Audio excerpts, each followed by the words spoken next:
What's going on, beautiful people?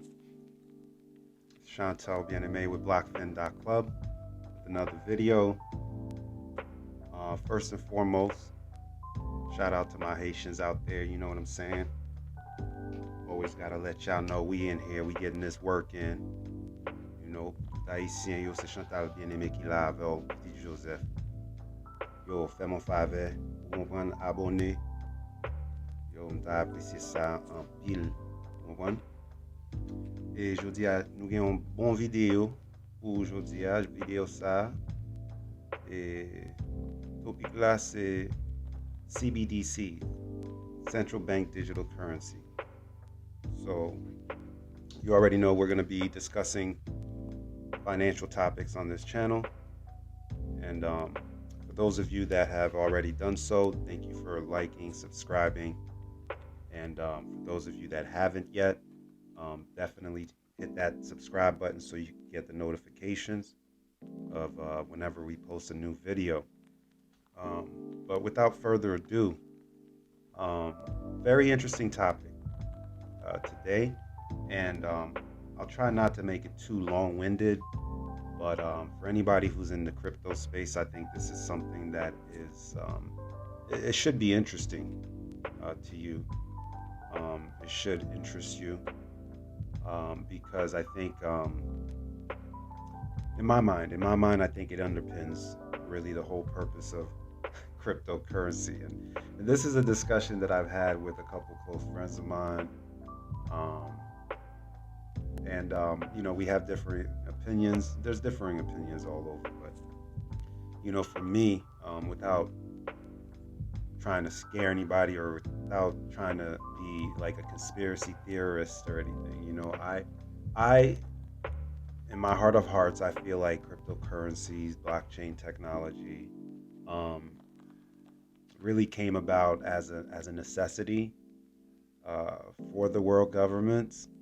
And it you know, there's a lot of fanfare, a lot of ideas out there that crypto was here to save us, you know, from the current financial system and the way things are. But in my mind, the way I look at it is the powers that be need crypto. They need blockchain technology to really be able to put the clamps on the financial markets, to put the clamps on money, put the clamps on transactions, and just really it's a form of control. Because when you talk about a blockchain technology having the ability to create like an immutable ledger, at that point, you know, when you're living in such a digital age where everything you do can be broken down into a digital like type of computation, it really then becomes a matter of, well, how do we store all that information? How do we crunch all that information? And I think that's where, you know, AI and quantum computing and all these things kind of come about, and they kind of come to a nexus point where, you know, it really comes down to control. So I hope that kind of puts it in perspective of how I'm looking at this thing, but without really having a deep dive into like morality and, you know, religion and whether or not this is right or wrong. I think the way I'm looking at it is from an investment perspective, and it's almost like, you know, you may invest in a company or something that you don't necessarily support, right? So I may invest in Nike, but I don't necessarily purchase Nikes, you know, but I understand that there's a lot of people out there that do. And because of that, I'm playing off of that. I'm saying, hey, you know what, this thing is pretty popular. Even if I'm not into it, maybe there's some opportunity here. And that's how I look at crypto. Whether or not it's a good thing or a bad thing, I really try not to really focus too much on that. I just understand that there's an opportunity in it, and the opportunity is to make money, right? Obviously, to attempt to change your financial situation, and then move accordingly.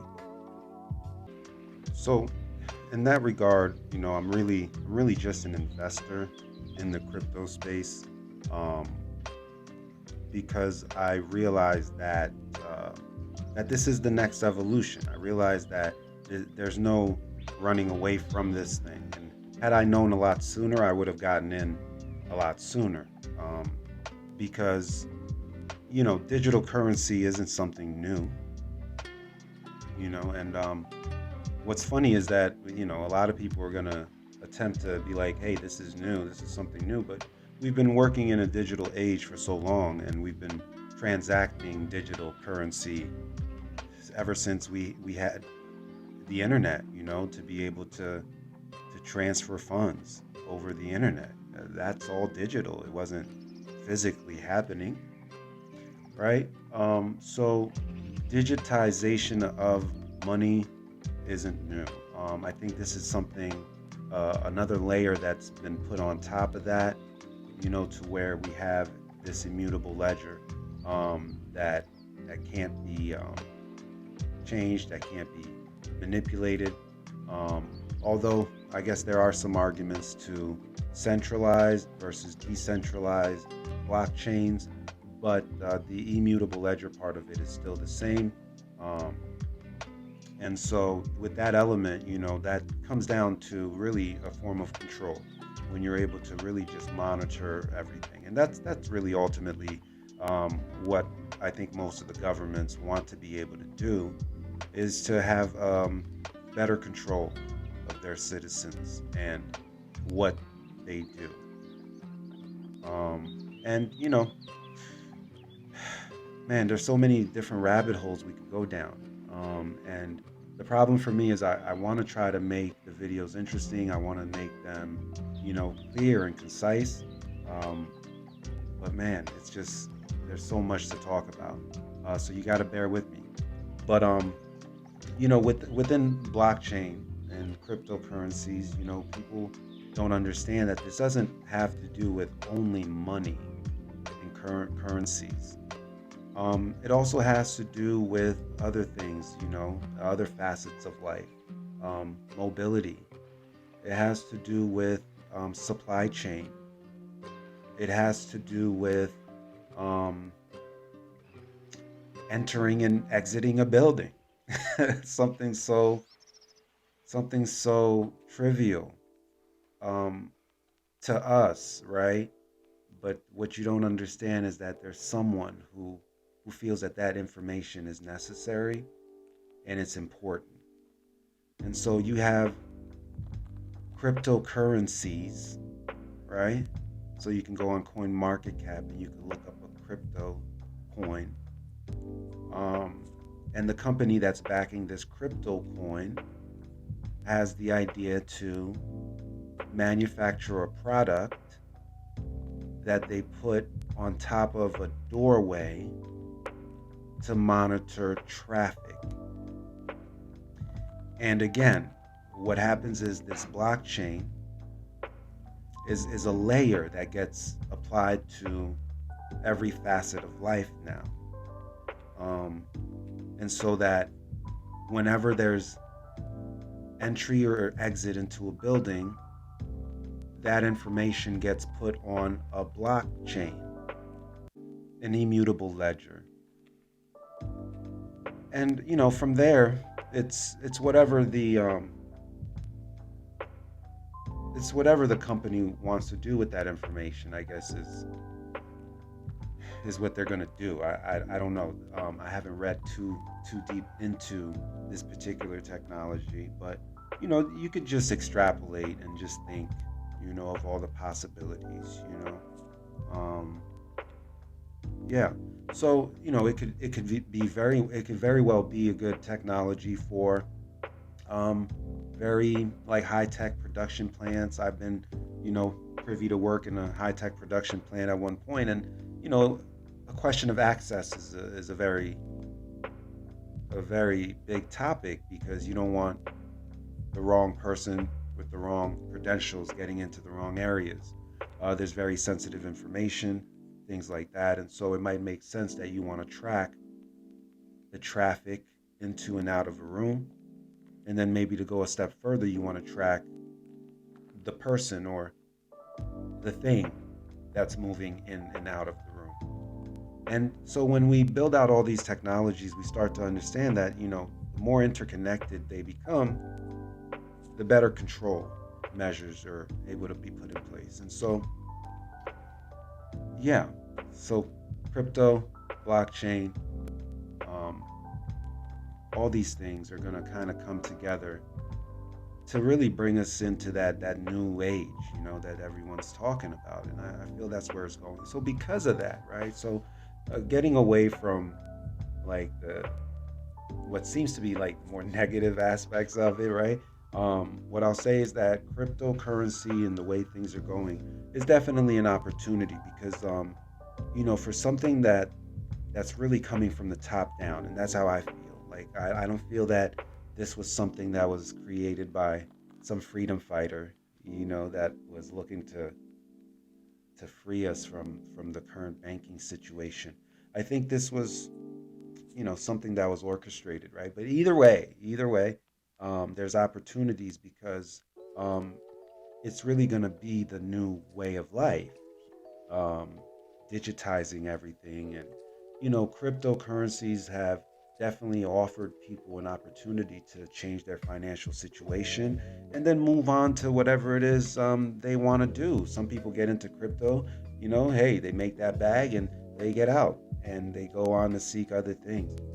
It's really up to you, but understanding that this is more or less going to be a way of life for things. My whole premise and my whole approach is to really understand it, to try to be involved in it to a degree. And so, I use crypto. I have a crypto credit card. Um, I do a little bit of mining and things of that nature. And really, it's me entertaining the space because there are some good elements to it, and there are some ways to really help yourself. Um, but also, I'm also keeping an open mind, and also moving cautiously at the same time. So, all right, so that's the spiel, but let's get into the real meat of this thing, and let's just talk about central bank digital currency, right? So obviously, you got Bitcoin, you got Ethereum, digital currencies, um, but then you also have this talk about a central bank digital currency. And if everybody remembers, this wasn't really the tune that we were singing. When crypto first came on the scene, it was really about crypto's bad, the government's good, and we gotta snuff out crypto because it threatens everything. But now all of a sudden, we have an article that talks about how many countries are considering a CBDC, a central bank digital currency. And really, what they're talking about is basically bringing that blockchain element into the fiat currency system and making a digital currency, right? Um, so, so yeah, in my mind, this was always the goal. This was always the plan. Um, but there needed to be a backstory. There needed to be a way to get everyone on board. And what better way to go get people on board than to undermine the current system, right? And to get people to rally behind a cause that seems to be, um, I guess, for the good of man, right? Right? So everybody's going to rally behind Bitcoin and say, no, this like, gives us freedom and this gives us the opportunity to take back what's ours. And then the government comes in and they're like, no, no, no, this is bad. And what happens is because the government comes in and they're like, no, this is bad, then people are like, no, we want it more. And it's really like, this game being played in my mind, right? And what happens is the more people gravitated to crypto, the better it was because it forced people to really understand what this new thing was and to really dive into it and to really accept it, to accept it.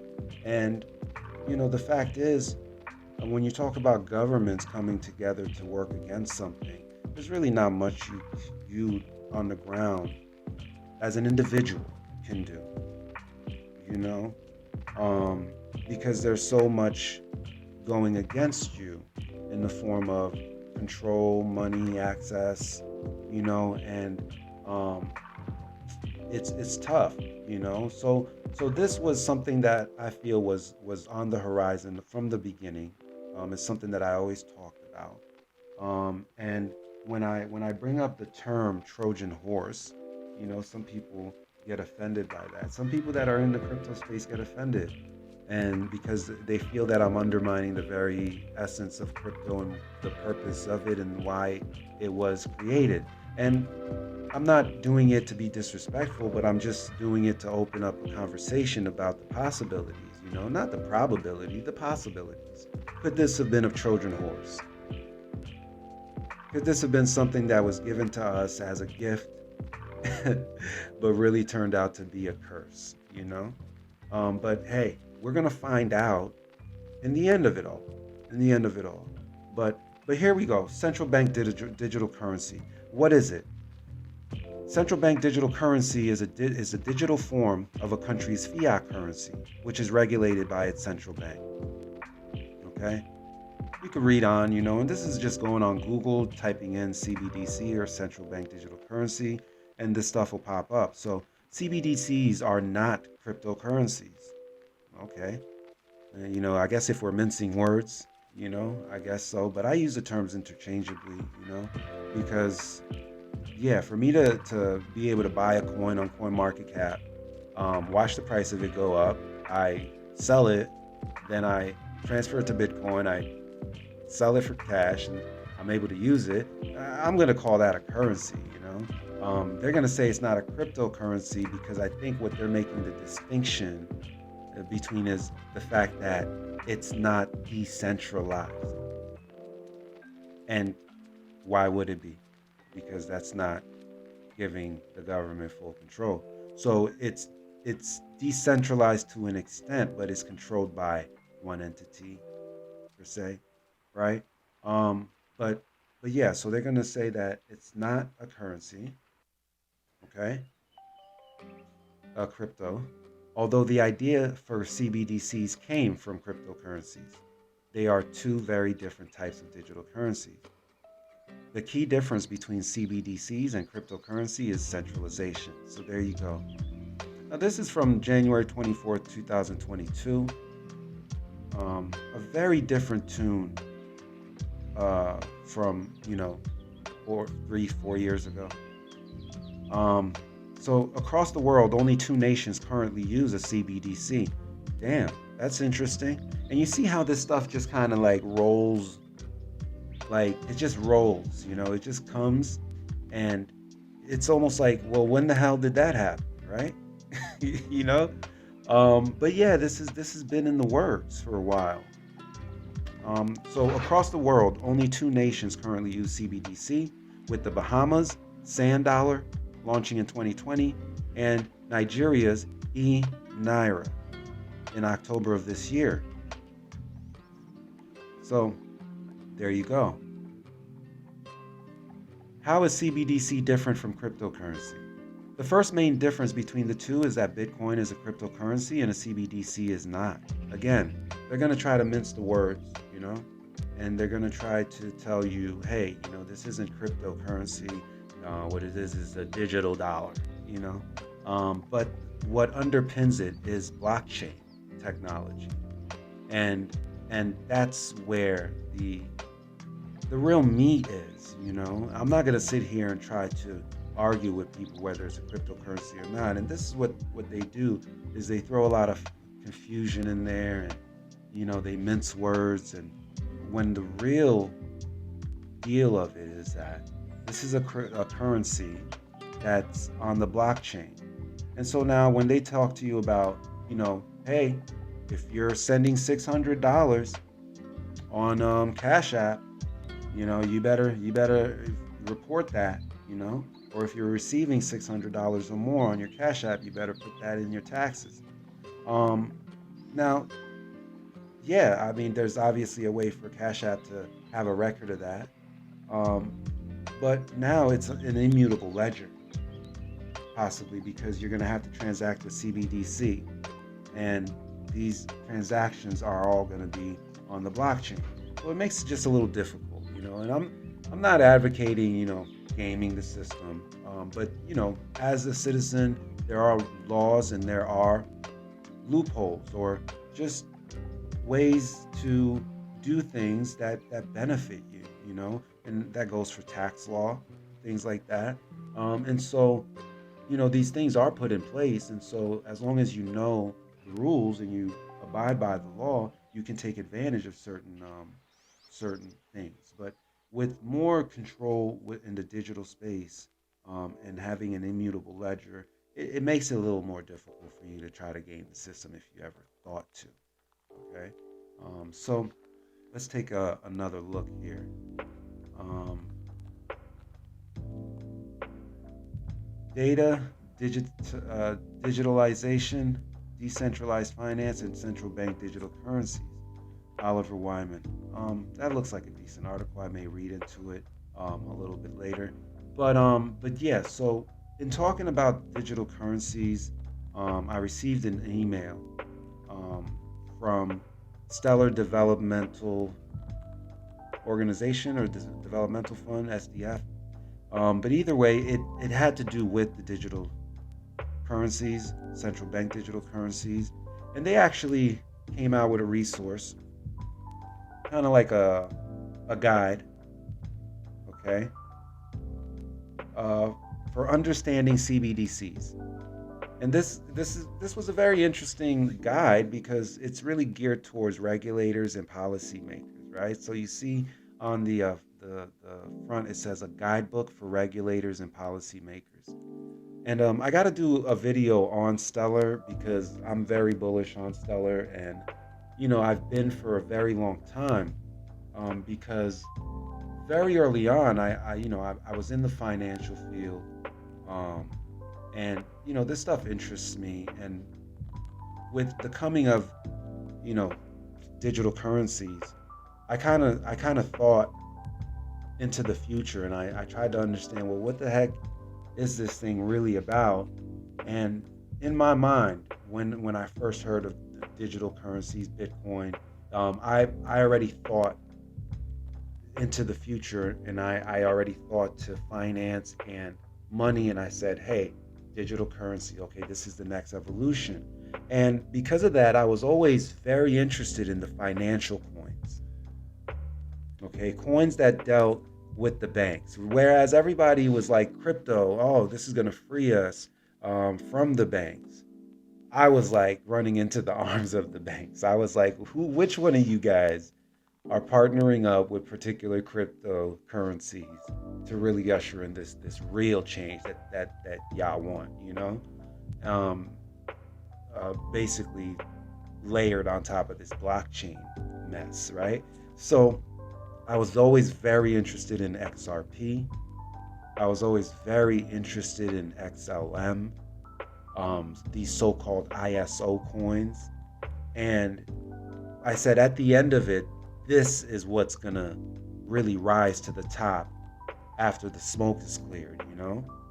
Like, so people are gonna make money in the Bitcoins, the Ethereums, the Manas, the Doji coins, the Shiba Inus. People are gonna make money, but when you're talking about what's really gonna be what's really gonna have that staying power, I always thought myself that the ISO coins, the bank coins, were really the ones that were gonna really make it to the top. And we saw it happen. I mean, again, in my mind, I try not to be a conspiracy theorist, but I'm not so much involved and concerned with what's happening in the middle. It's like what's happening in the beginning, and then what's going on in the end. Like, what's the end goal? And even though XRP went through this whole litigation and this whole issue of whether it's a security or what, blah blah blah, what we could see is that XRP is really paving the way to become um, the coin for the corporations, the banks, and XLM is like the little brother. But XLM is a whole different animal altogether. You know what I'm saying? It's like, are you the same animal, but can you be a different beast, right? Like, no, that's what it is. It's like, it's the same animal, but a different beast, right? Stellar. So, so they came out with this guidebook, and I think it was very interesting. Just real quick, I think you guys might want to check it out. I'm going to try to get a copy of it and make another video. But just real quick, and I'm going to end this video here because I feel like we're getting a little bit long. But yeah, understanding CBDCs, the CBDC landscape. The evolution of digital money is taking hold as policymakers and central bankers explore the idea of government-backed assets on blockchain called central bank digital currency, or CBDCs. More than 90 countries are either researching or developing CBDCs. That's interesting. Many see the direct advantages for their citizens and economies. Decreased dependence on cash, less friction in international payment channels to better financial access, and programmability options. CBDC design presents a myriad of decisions and challenges that policymakers need to weigh as they chart their course for the digitization of money. Decisions that will shape the future global financial system. And this is what underpinned blockchain. All right. That's my consensus. All right. This is what underpinned blockchain is really having that digital currency. All right. A global financial system. Okay. The Policymaker's Guide. Stellar Developmental Foundation, a nonprofit organization that supports use of the Stellar Network, has developed a comprehensive guide for policymakers to consider technology options for CBDCs. Authored by a cross-functional team at SDF with input from external resources such as the World Bank and Alliance for Financial Inclusion, the guide is titled Understanding CBDCs, a guidebook for regulators and policymakers. And this is what, and again, I'll make a video on Stellar, but this is what really makes me believe in Stellar is because while everybody's, and I say everybody to mean the other crypto projects, right? What people aren't understanding is that while everybody is actually going ahead and just creating all these different products, what's happening is that you have like a proprietary blockchain like Ethereum. And what everyone's doing is they're taking that Ethereum blockchain and they're building apps that kind of communicate with that blockchain. And there's a lot of like questions, there's a lot of holes to plug when you have two outside entities coming together to build one thing, or to build two separate things that kind of coexist together. But I think it's something else when you have one organization bringing in another, let's say another corporation into their ecosystem and basically building with them, you know? And what's happening with the Stellar ecosystem is that exactly. Stellar is a nonprofit, and what they do is they find projects that want to work with the Stellar blockchain, and they bring them in and they incubate them. And before they release a product, Stellar basically is like ushering that in, that whole process, and they're helping along the way. And so that you can be sure that any project that's on Stellar, okay, for the most part, is vetted, is supported, and it coexists within the Stellar ecosystem. And it's not just a rogue company coming in and taking Stellar's code and saying, oh, I'm going to build something to work on that blockchain. So they're really building the Stellar ecosystem up organically. And I think that's really another key point to Stellar that I really love and that I feel like is going to give it some staying power in this whole space. Because, you know, while you have like Sushi Swap and, you know, all these other swapping agents, right, that work on the Ethereum blockchain, or Binance blockchain. Stellar has those same products, but they're incubated within the Stellar ecosystem, and when they come out, they work seamlessly with Stellar, and there's no issues. And that's what I like about it. So think about Stellar as a potential investment play. But on back onto the CBDC discussion. Now, in this guide, they say that you're going to learn how CBDCs can help improve financial inclusion and be beneficial to all participants. Also, cooperation between public and private entities gives best results in developing solutions. Open blockchains, maintaining robustness and security while providing equal access. You're going to learn about CBDC's potential for interoperability and ease of exchange for cross-currency transactions. So that's going to be important. Okay, before I even read this pamphlet here, I already knew that interoperability was going to be a thing, and Mark Zuckerberg was quoted as saying the future, or was it Mark Zuckerberg, or was it the Ethereum guy, right? I believe what they said was, whoever it was, I believe what he said was the future is going to be multi-chain, not cross-chain, right? And so the CBDC is going to need to have that interoperability. However, they're going to secure it and make it really foolproof, right? Because that's where I think the cross-chain versus multi-chain discussion comes in. But the CBDC is going to need to have that ability to speak to all the blockchains. And then that's, I think, what they're really going to be working on. So, and Stellar is really working on that. They're doing smart contracts now.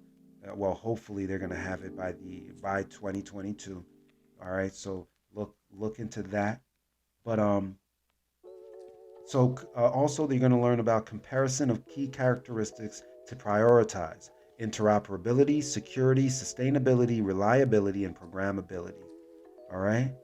So it says here, it goes on to say, central bankers and policymakers are at a crossroads with CBDCs with many important dimensions to consider. SDF recognizes that CBDCs being developed today can have far-reaching benefits both in emerging economies and developed markets, especially for the unbanked and underbanked. Speaking about the unbanked, check out Turnio, okay? All right, get unbanked. I recently purchased one of their NFTs. All right, great platform. It's one of these crypto credit cards. I'll definitely put the link in the description for anybody who's looking to set up an account. It definitely helps us out if you use the link that we provide. But definitely just look into it as a possible alternative, okay, to your current cards that you're using now. But yeah, so, and that speaks to that unbanked and underbanked, right? Because Stellar is big overseas.